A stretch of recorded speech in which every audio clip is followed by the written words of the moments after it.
Well, you both answered this question absolutely wrong. You're not working your dream job until you're working full-time with me and my remarkable company.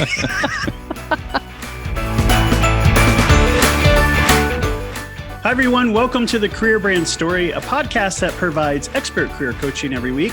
I'm Jeremy Tudor, and on today's show, we are talking about finding your dream job. The mission statement of my company is simply thrive in your life and do what you love.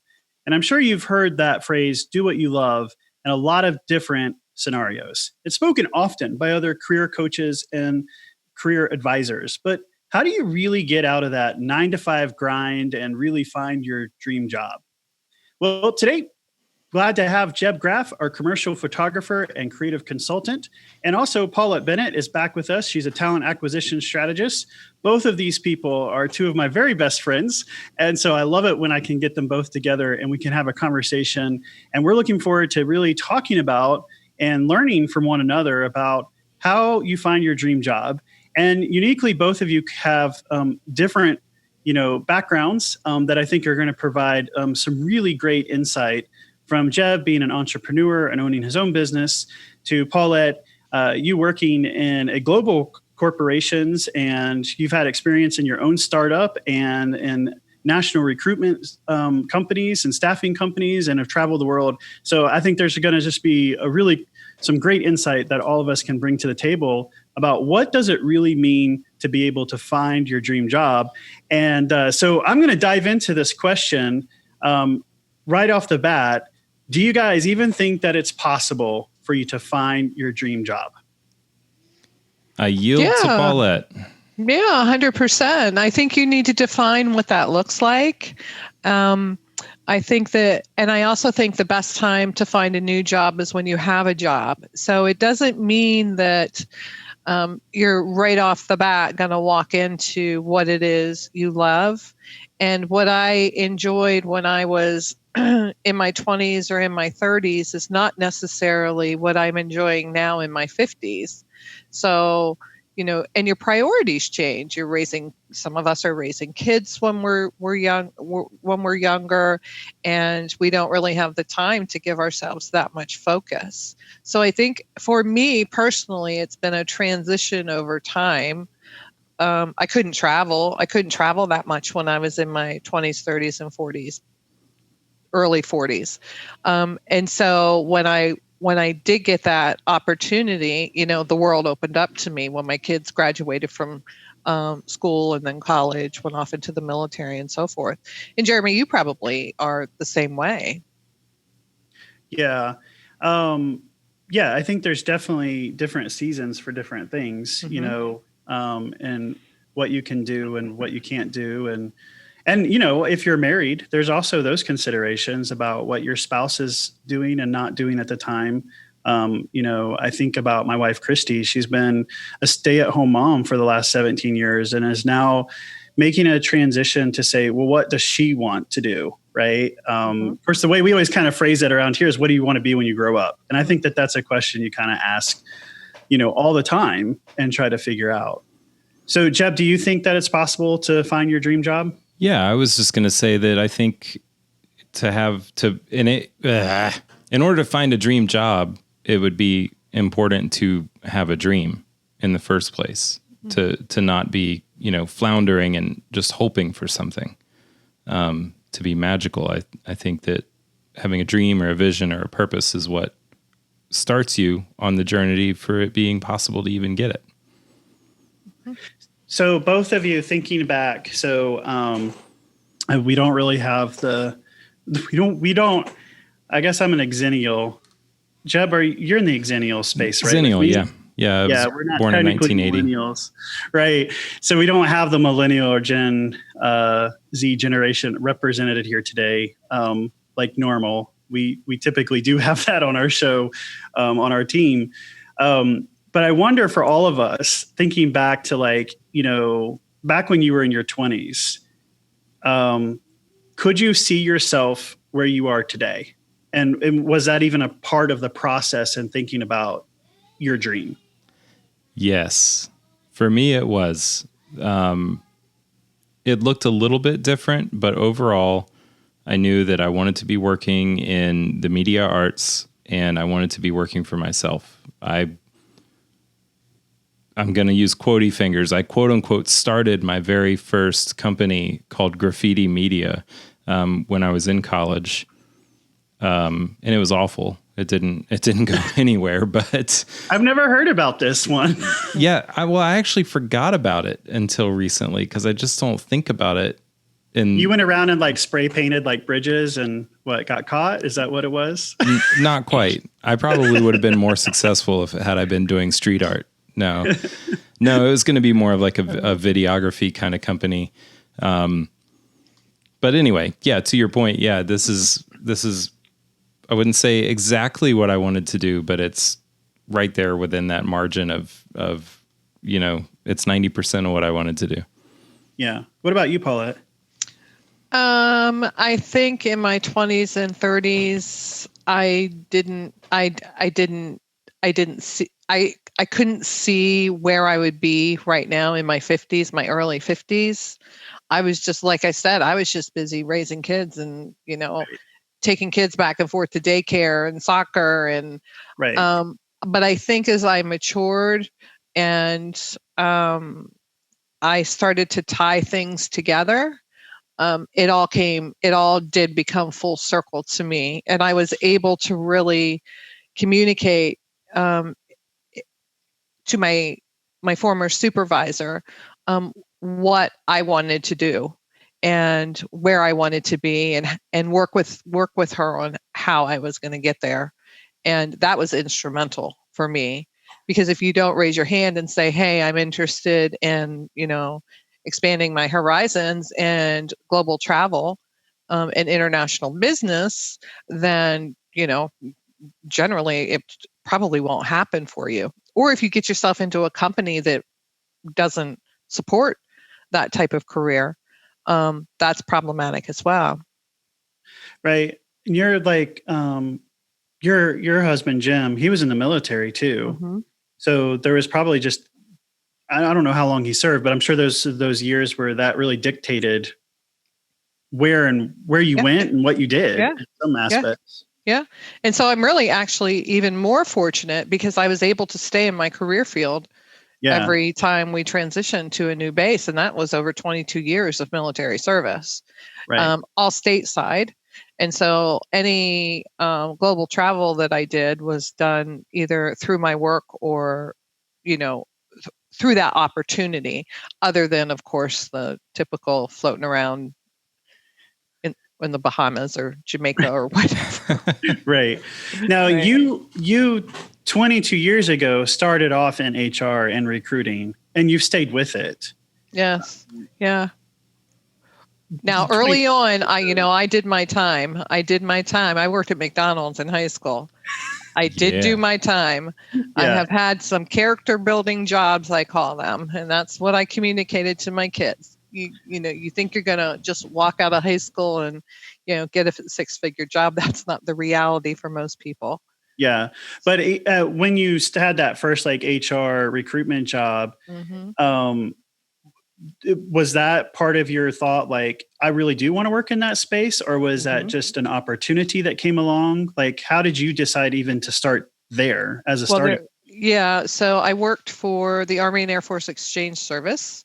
Okay. Which is AFIS on the military basis. And I was a stockroom clerk, second shift.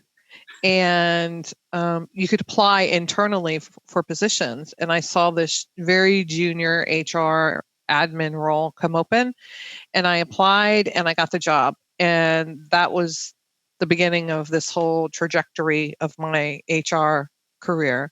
And I also, through the first, 5 to 10 years, I wanted to in some way combine my HR background and technology.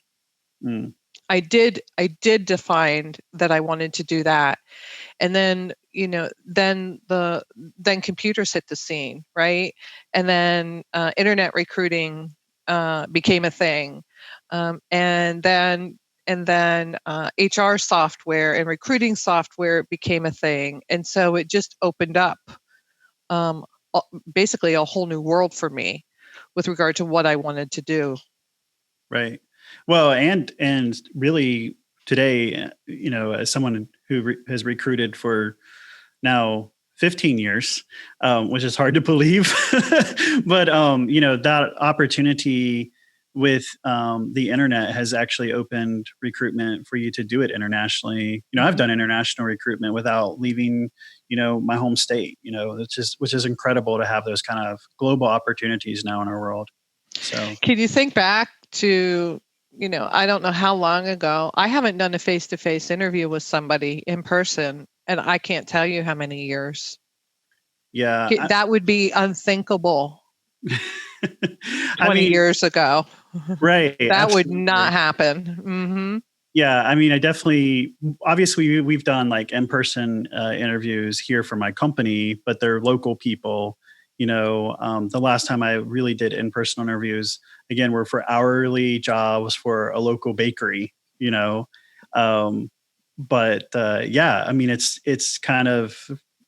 it's obviously not the trend and not even the safest approach. I'm a little shocked. I have clients that will tell me right now, like, well, they're requiring an in-person interview. And I'm kind of like, what? Why would you do that? We also have clients who send proposals to us that want to do services with us. And one of the options that they can put on this particular form is that they only want to work with a resume writer in person. And it's always baffling to me, like, why would you want to do that? Right. Yeah. So I think you get the same thing from video. So yeah, unless you're going to walk somebody around a building, or right. I just to introduce them to people or something like that. But yeah, I'm very new age, new school in that regard. Right. Yeah. Well, I've said this a few months ago, and I've talked to different people who kind of groan when you say this now, or when they say it, or someone else says it, that we're living in unprecedented times. But we really are, from the perspective that, we've never gone through a time period like this, and it's not just a local kind of national experience. It's really a global experience. And so I think right now is really the time to lay everything out on the table and go beyond. If we look back at some of the times that we consider, hard or the worst, in our economy, I think about 9/11, right? I think about, 2008 financial crisis for us, which during that time I was laid off because of that crisis. So when I think back to those moments, I know for me personally, one, I survived those moments. Mm-hmm. But two, I tended to end up in better places after going through kind of that channel of adversity that was happening at that moment. And so as I look at the events today, I can't help but think, so many of us tend to get paralyzed. We get frozen. Another way that I heard it phrased by someone recently this weekend was, I just feel scattered brained, right? I just feel scattered about everything. And I think right now is honestly the best opportunity for people to put everything on the table, really get focused, and push beyond, their current circumstances, and go for the dream job. But in order for you to find that dream job, I think this goes back to what Jeb says, is you got to dream. And it may mean traveling. It may mean moving. It may mean changing roles. It might be completely changing industries. But you've got to start dreaming about this. And I just think that right now is one of the best opportunities. So the way I phrase it is like unprecedented time is a time for unprecedented opportunities, right? Mm-hmm. And that you've just got to lean into these opportunities that are in front of you, and maybe raise your hand and say, "This is my moment. I'm going to let people know what my dream job is, and I'm going to take it one step at a time to get there." Mm-hmm. Well, as you As you say those things, I have conversations with people and we talk about, when I'm interviewing them, what do you want to do? Where do you want to do it? How much do you want to make? What's it going to take to make a move? And and so many times I see people standing in their own way because they tell me they can't get a job or they want to work for X company, right? But they're not willing to travel internationally. They're not willing to travel nationally.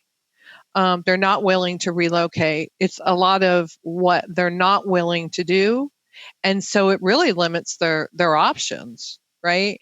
And even when we talk about salary, if I get within $5,000 of somebody's what their ideal salary is, in my opinion, that's close enough, Right. right? Yeah. $5,000, that's pretty close. And there are some people who just hands down walk away from the table. Right. Yeah. Well, your willingness to travel, to move, you lived overseas for a couple of years. So your willingness to do that allowed you to travel the world. So do you know how many countries you've traveled to? I have traveled to probably about 25 countries at this point. Yeah. And I was able to do that primarily because this job that I'm in took me to England for 5 years. And once you're in Europe, it's fairly easy to travel, and does not cost as much, quite frankly, as Were it you does really from in the England US. for 5 years? Yeah, I was there for 5 years. Gosh, it doesn't seem like that. Yeah, I was. I said I would go for a year. Yeah. They said okay. Then they kept me. Well, I was there for 5 years. Yeah. So go figure. And I said at the end of 5 years, I got to go home. I got a life. I got a home. I have dogs. I have kids. I got to go. But while I was there, it was fantastic, and even traveling around the UK was Yeah. great. Well, So, what's your favorite place in the world that you? I get asked that a lot, and every place is uniquely different, and I'm just grateful that I've had the opportunity Yeah. to expand my horizons and embrace other cultures and religions and food and you know Switzerland was quite spectacular, but even so, Iceland was pretty amazing. So it's tough to put to tell you what my favorite country was. The UK was fantastic. Right. So You yeah. really enjoy the experience of travel. I enjoy full immersion. I will go. I've been to the Vatican. I've been in synagogues. In China, I went to temples. I mean, now I didn't eat much food in China. I will admit that was a little Yeah. much for me. Of course, I follow, you and Jim, your husband, on Facebook and Instagram. And even as COVID world, you guys have bought a camper, you kayak, you're traveling around your home state, Yeah. and showing things in a state, honestly, I've never thought about visiting, quite frankly, except I'll go visit Paulette. But you've actually shown me some things. I'm like, wow, they've got a lot going on in that state. We do. Pennsylvania is a remarkable state. And I left here when I was 18 years old.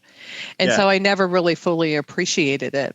But the outdoor beauty here is fantastic. And so when COVID hit, I said, I got to travel somewhere. I have to go somewhere. And so Jim and I agreed that we would just start with our own state to explore, and it's been pretty amazing.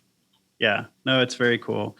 So I remember this time when you and I were specifically working together in the same company, and I really don't know why it stood out to me, but it did. Except I think it was that moment for me that I realized, oh, Paulette's really got this career plan. She knows what she's moving to. even while still being in what we were doing, like that wasn't like the end for you, right? Like there was something more and where you were really going. And the way you communicated it, if I remember the moments right, I think it was with our team, and we had this really great synergy, that was happening with this team. And so I think as a leader, you were also trying to communicate why this was a good thing for you to do, while not trying to disappoint the team that their leader was going away for a period of time. But it was said in such a way that it was like, that's what career direction is all about, right? And I remember feeling even inspired by that, to realize, it made me think about, okay, what's my career direction? What am I really doing? And so I know that was when you did go travel to China. And I think was it a month or was it longer? I was there 3 weeks. I was just 3 weeks, but yeah. And I remember you doing that. And it seemed like at that point that just became like it was a really focused goal for you in your career. And obviously you didn't get there overnight. And I think a lot of millennials and Gen Z, right? They think once they graduate college, they're going to step out into the workforce, and they're going to get their dream job. They're going to get paid this high salary. And all three of us here know that's not true. Yep. So what do you say to someone who's just starting out in their career about working towards their dream goal? So as children, you're always, in my generation, we were always told to get your head out of the clouds, get your head out of the clouds. And in my world, I want my head in the clouds. I want to be a dreamer. I want to think about those aspirations, and I want to encourage that thinking, so that I would get out of my own way, right? So I've always tried to live in that way. Although I'm also a realist and knew that it would take me multiple steps, right? And a lot of good people around me to get where I am. If you're in a career field, if you're an engineer, if you're a mechanical engineer or a civil engineer, or you're a salesperson, you're probably more likely going to be able to target a company that will allow you afford international travel, right? That's the first piece of this. If you're not in a career field that will provide those opportunities for you, then you need to think about cross-training into something else. The second piece is that while you can be a dreamer, you also have to set realistic goals and expectations for yourself.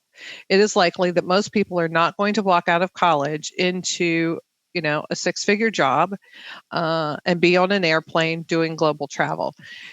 In the pharmaceutical industry, you're still going to, international travel. I can see it, but you're still going to take some time, right? Many years probably. Going to have like $250,000 of loans to pay off. And that as well. So it's about I think it's about setting yourself up for success and not for failure, and being very realistic about where you're at.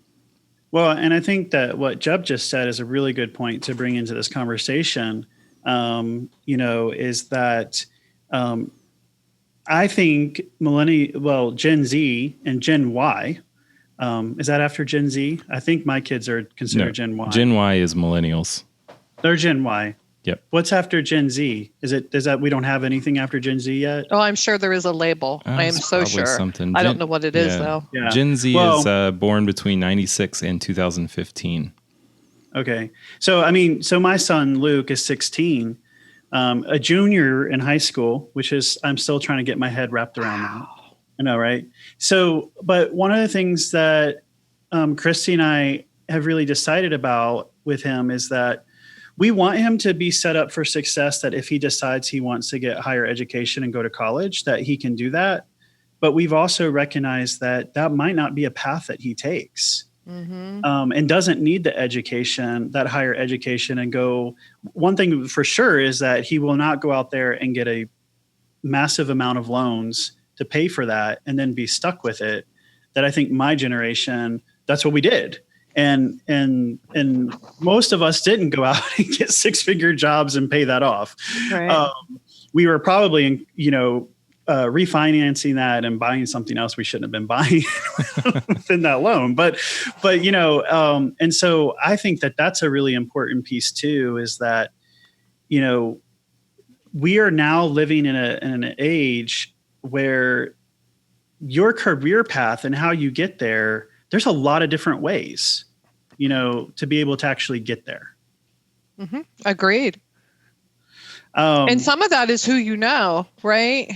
Sure. And making yourself as valuable as possible to the organization. Hey, if I'm the receptionist, I'm going to know a whole lot of stuff about a whole lot of people and the way things work in a company.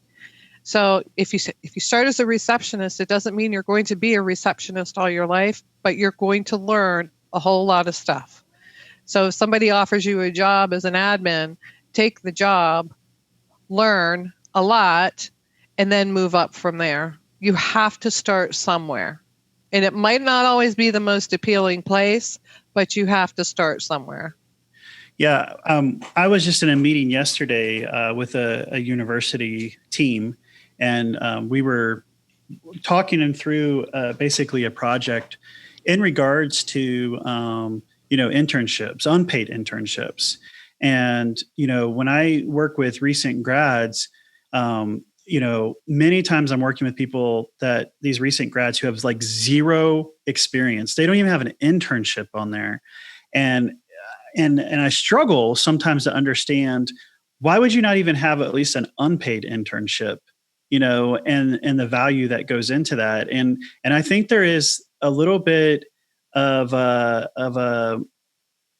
I don't know what the right word is. I think that people don't understand sometimes even the value of sometimes doing free work, and learning through that process can actually help you in your career direction. Geez, a tremendous amount of value in that. That free work that you are doing today will turn into dollars later in your career. Yeah. When you start your career, when you're hired, because the hiring manager sees that you did work study, or, you volunteered while you were working, at McDonald's or wherever, there's a tremendous amount of value. If I'm looking at a resume and both candidates are qualified, right, and they're just out of school, the person I'm probably going to, let's say they're equal qualifications, the person I'm probably going to give more consideration to is that person who was working in some way through volunteering or a paid internship. I will probably give more consideration to that person than I would who didn't. Yeah. Yeah. Jeb, what's your thoughts about unpaid internships? That's really tough. Let me say this. In a vacuum, I'm not for them. I think that people should be paid for or compensated for their time. But that doesn't mean I disagree with what Paulette said about it paying off in the long game. So I guess what I would come around to is, if you're in an unpaid internship and you feel like you're being manipulated and there is no value in it, then it's time to find a different one, volunteer somewhere that aligns with your goals and values. But yeah, I'm just a little bit wary. And basically, from past experience, I did some unpaid internships that were, it's hard for me to find what skills came from them. I feel like in the end I was just being used. So I'm just a little wary of them. But that said, in my career, for example, photographers are constantly looking for good assistants. And I will pay my assistants, maybe at minimum wage or something, and then seeing if they're willing to put in some extra and, giving some extra attention to what they're doing, to me and what my studio's needs are and stuff like that. I always pay bonuses and then try to find more work for that person to do, or, tell other photographers about them. And, I always give favor to the people that have that attitude over the people who are just looking for a paycheck. Sure. Yeah. And actually next week, our podcast episode is talking to our intern here at Jeremy Tudor and the Career Brand Story, and what he's learned. Now, it does happen to be my son, so I know there's going to seem like, privileged there. But nepotism. I know, right? Did not follow that policy. But he wanted a job, and part of it was his mom and I talked to him, and I'm like, right now is not. We do not want you out there working a frontline job with COVID. We just don't want that happening. And so I said, it's just really tough right now. And there's work that needs to be done at our company, and you can learn. So yesterday I had him work on the episode that's coming up. And I said, I want you to give me 3 things that you've learned. He's apparently turned in 5 pages to me. Oh, my goodness. This is going to be like a 3-parter. It should be an interesting conversation with Luke Tudor next week. So make sure you turn in that to find out what the 16-year-old. I'm a little nervous, to be honest, to find out what he's going to say about our company. Oh, that's going to be great. Yeah. And, if I could reel in what I said just a little bit, I think one thing I stick on is when we talk about unpaid, I do think that there's value in thinking about compensation not always being dollars. Mm-hmm. Right. I pay you in tacos. Right. Right. So, there are relationships worth having that the value that the other party is giving you is not money to spend. Yeah. So I think it's more important to not get stuck in your own rules about it. If you say, well, I really value everybody gets paid for their time, and then you pass up some great opportunity just because you're being a stickler about your own rules, then you lose. So, yeah, I would say just be open to it and trust your gut and that kind of thing. Yeah. And I think that goes back to like what Paulette was saying, when people like turn down when you're in the $5,000 range of, a great opportunity, the reality is it's not playing the long game, right? Because other opportunities can come out of that. I think about me personally, Paulette started her own company at one point, and I helped out with that. That wasn't like the greatest compensation job in the world, right? But when you start your own consulting gig, you're starving to death, basically. Right. But I will say everything that I did there has contributed to how I do my business today, hands down. Yeah. That experience helped me understand how to start my own business and to do it well. And I know Jeb and I, actually all 3 of us have worked on and work on projects together that at the moment may not seem as lucrative, but I think that with maturity you can kind of see down the path and go, all right, there might be legitimate compensation that is worth it here, but there is also, for me, a relational value that is totally worth it in the long run as well. Yeah, absolutely. I look at certain things as investments more than I look at them as jobs. Yeah. So I think I'm just going to write down, I think I owe you 2,340 tacos. Is that right? At least. Paulette, do you take tacos? Cause I can do tacos. I don't mind tacos. That's good. You guys need to come here to Johnson City, downtown. They have a great taco place called White Duck Taco. I went there yesterday, ate lunch, and they have a duck taco. They have a General Tso's taco. They have all kinds of tacos. It's very good. So should I bleep this out? Are we giving away free advertising now? Is that what we're doing?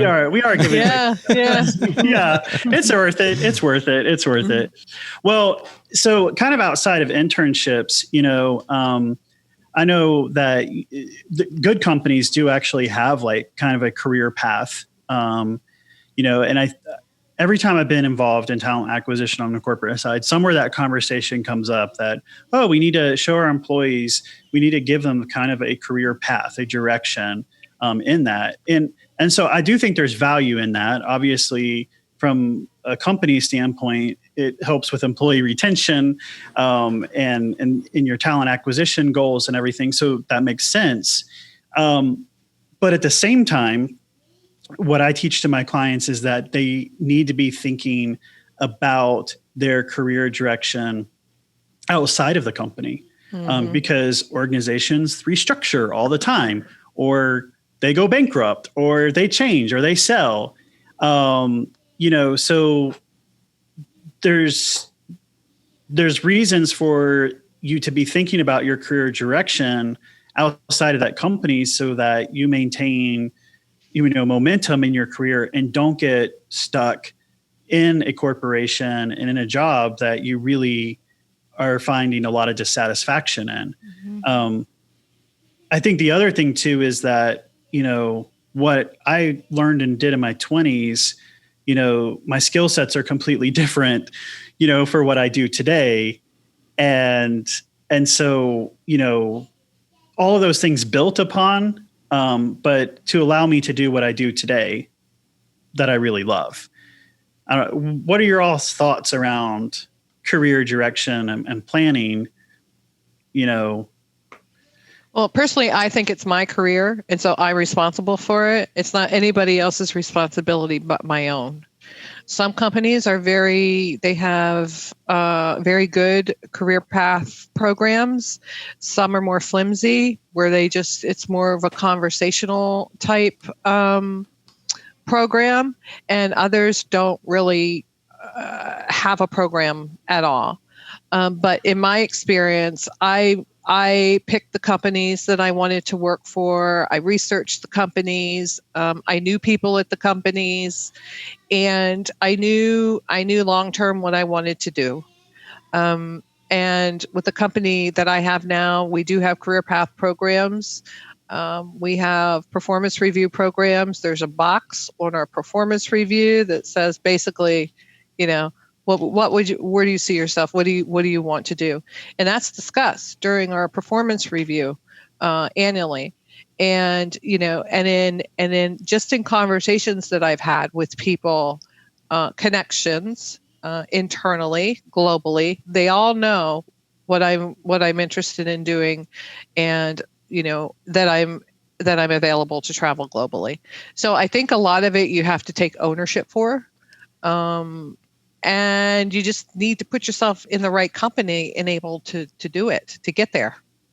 Yeah, and I think personal ownership is so important. And honestly, if more people took personal ownership of their career direction and stop relying on companies to come up with that for them, I think it would save a lot of disappointing conversations.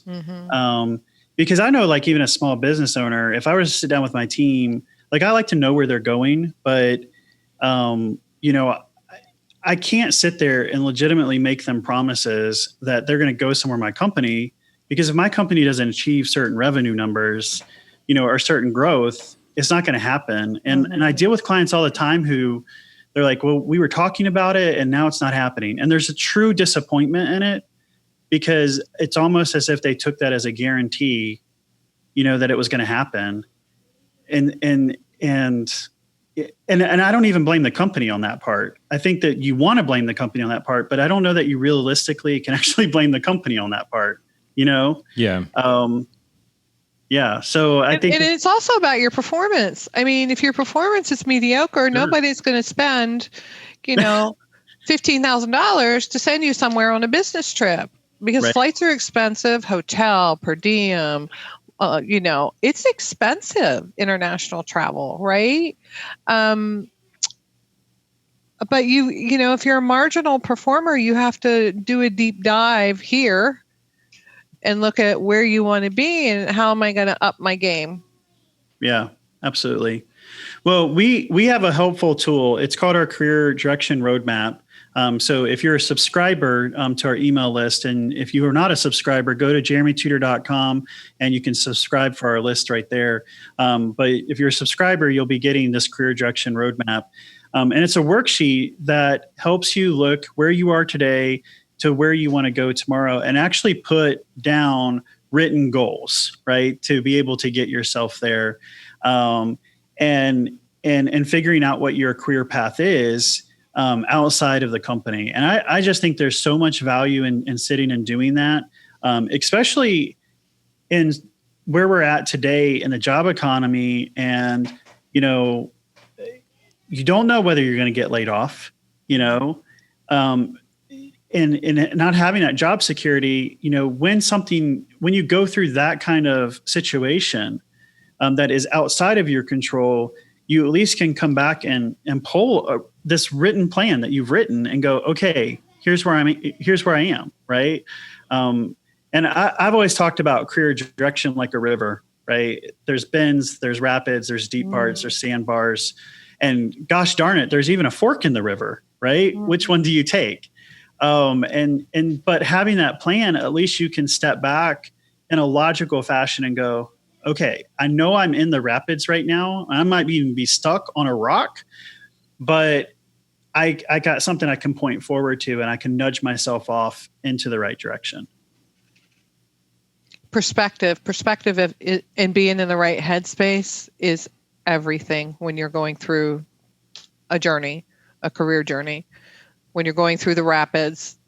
Why me? It's normal for a little while, but then you got to move on from it. And you got to say, how am I going to get there? Yeah. You really got to pivot your mindset. Yeah. Mm-hmm. Yeah. What Paulette said about responsibility is so true, and is also something I would say is not something we're used to. If you've grown up in kind of a typical education, public school or private, and then gone through college, it's at least my opinion and a few others that I know that you have been raised to learn how to be compliant. You haven't been taught how to be responsible and to be a self-advocate. So you find yourself sitting in a career that, your compliance ratings are great. You're doing everything you're supposed to do, and then you find yourself unhappy. Yeah. Yeah. Doing what I'm supposed to do. Yeah. I'm not ruffling anybody's feathers and all that. And then it can be really hard and scary to, decide this is not where I want to be with my life. And, you don't even want to annoy the person that sits next to you at your job. So it's really hard to go on to, bring up that you want to go to a different position or a different role or whatever. Yeah. My brothers, and they've had successful careers and they love their careers. But they both have worked for the same organizations, for the majority, 17 plus years. And a lot of times conversation, with them is, especially with one of my brothers, he's like, I could never do what you do. Right. And he's talking about the entrepreneur lifestyle. Well, you're just more of a free spirit. I mean, through my whole career, going from job to job, but there was always, for a long time, the jobs that I went after were only to support what I was really doing, in my ministry life. Right. Mm-hmm. Now my worlds collided, 3 years ago, to bring all of that together. And for a long time, I didn't know how all that came together. Sometimes I felt very torn in that process. And many flights from LA back to Raleigh were trying to figure out what am I doing? What is this about? But now I can look back with perspective and I can really see, how those worlds collided into what, the remarkable company I'm trying to build today. So,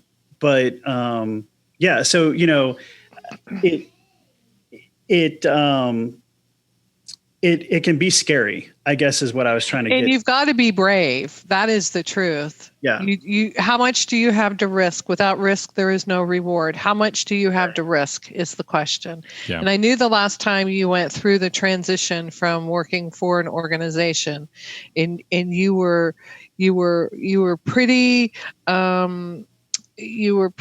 adamant that you were gonna do something different. But working for a company wasn't your path, and here you are. So kudos to you for for being brave, taking risk. Yeah, I know. Working for the man. The entrepreneurial spirit that the three of us on this podcast have, that we can all understand what that risk is, what that fear level is. That you've got a family to support, and you saw a different way, which is great. Proud of you for that. Yeah. I mean, no one wants to know my checking account today. No? Yeah. You're going to taste the dirt. There's no doubt. Absolutely. Well, it's going to be rough. Spaghetti is flowing. The majority of my clients are actually 45 and older, who many times are considering like a major job transition. And what I commonly hear from them is, am I too old to do this? Mm-hmm. How do you all think age should factor into pursuing your dream job? I mean, are you ever too old? Let me put it this way. Are you ever too old to pursue your dream job? No, absolutely not. Go for it. Sure. Yes, go for it. Right? I would say it's kind of what you there, seize the day, right? Yeah. Yeah. And to what you said earlier about like the reality, like there are some things you're going to be too old for, but those are like things that are hard to get into even if you're 18. Like car racing, I always come back to that. You're probably not going to be the best motorcycle racer when you're 60, but for the most part, us normal folk, yeah, absolutely. You only got one life. Don't waste it thinking you can't try something. Yeah. Yeah. So MarketWatch analyzed the age of all business founders in the U.S., and they found that the average age of the most successful entrepreneurs is 45, and that founders in their 20s are the least likely to build a top firm. Mm-hmm. Why do you think that is? They don't have the business maturity, probably. It's not that they can't be. You can't be successful in your 20s. I would never say something like that, because there are very successful people. Absolutely. Mark Zuckerberg is one of them, right? Who founded a very successful company when he was very young. But is it the norm? Probably not. Yeah, and I do think there's business maturity, right, and just skill set. Learning, like, I remember starting in my business. My dad asked me, he was like, do you think that you would have like learned all this stuff if you gone into like business school? And I was like, no. So much of what I learned was actually the jobs that I did, in the corporations that I worked in, and the mentors and the people that I worked with. What I know about talent acquisition and recruiting is because I worked with Paulette, and your choice to invest and share your knowledge throughout your entire journey, right? And so would I have learned that just in a school setting? Well, no, absolutely not. And so I also think there's this push sometimes to get people in their 20s, like they have to figure it all out then. And gosh, if I go back to my 20 and even my 30-year-old self, I'd be like, dude, you do not have to have all this figured out yet. And it is okay. Right. And just take into account how quickly technology is advancing now and was then. My photography studies in college, which are technically a long time ago, but don't seem to me that long ago, were in film, an industry that's all but gone at this point. And yeah, when you're like facing that pressure of figuring something out, what you're going to do with your whole life when you're 18, God, there's just so much that's going to change. Yeah. I think emotional intelligence is so much different in your 20s than in your 30s and 40s, and as you mature. I mean, right. I was more interested in a shiny new car when I was 21 and drinking a beer than I was, where am I going to be in my career, right? So there's a lot to be said for, just that part of your development that just needs time. The other thing I'd like to point out, going back to what Jeremy said, is that I've always looked at people in my organizations that I've worked for and found people who I thought, they're pretty spectacular. Why are they so great? Why are they so successful? And then you pull those things in, you talk about a mentor. I've never had just one mentor. I've had many mentors, because there are different qualities about people that I really admire. And you take pieces away from various different people. So that's a good point, Jeremy. Well, and I don't remember where I read this, and I know I've said this before, to people, but there's the idea that who you surround yourself with, is where you will be. And so if you surround yourself with, poor influencing people, well, obviously that's where that's going to go. But if you surround yourself with influential people, life-giving people, mature people, even financially well people, right? You're going to learn, and that there's just that natural stuff that just rubs off, and you start to go, oh, okay, right. This is a different way to think about things, and how does it apply to me in my life? I think there's 5 things you can do to help you kind of find your dream job. And we've kind of hit all of these as we've been talking, but to kind of like summarize for any of our listeners who might be a note taker, and go, let me put this on a note card. What's my big takeaway here? One, I think you got to know what you want. We talked about that, and where you're going. And that's where that career direction planning is really important. I think the second thing is you got to know your value. And I think you have to know your value in your different seasons. I wasn't always a 6-figure guy. I had to work there to get there. And I remember when I reached it the first time, I also remembered when I reached it in my own business, which was a lot sweet, more tasting when you reached it there, because I did it all, in that way. But I think it's really important to know what your value is compensation wise in your career at your different stages. And know what value and skill sets you bring at different stages too, in that. And that goes into the third thing is like, and Paula, you've talked a lot about this, is like targeting companies and looking at companies that are going to take you where you want to go. And I think that gets into, looking at job requirements. And this is where I have a question for you on, if you're a job seeker and you're looking at this job description and these requirements and you're thinking, this has the things I want to do, but I don't know how to do all of them, but this is a company I want to work in. This is things I want to go for, from a recruitment perspective, how much of that job requirement do I need to have for me to apply for that job and go for it and go beyond without making the recruiter think, gosh, this person's a real idiot?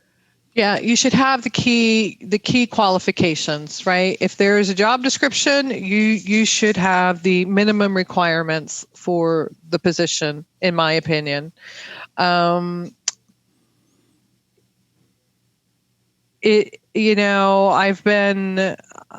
seen both sides of this fence where they say, oh, apply for whatever you're interested in. And I don't buy it. I don't think we should be applying for positions that we're not qualified for. And the other problem you're going to have is so many companies use applicant tracking systems. And so if your resume is not written to the specs in the job description, you're not going to come up as a match for the role. And a recruiter's never going to see your information anyway.